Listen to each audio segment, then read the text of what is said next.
one has to say, what a terrific type of station management one would put across modern day stations. I mean, the typical scenario is you've got a whole train.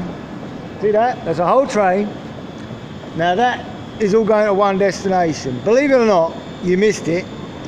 There was another part of train attached to the beginning, going a separate place. And now, as always, see this train here? That's all one train. At that far end, where that gentleman standing. Hello, gentleman standing. There's another train. Let's get a closer look at how it goes. You know, they call this good station management in the modern day railway business. Now you see, there's a train there, and without interfering with these poor fellas here, there's another train there. All one train broken in two parts. What a good train management service at Euston.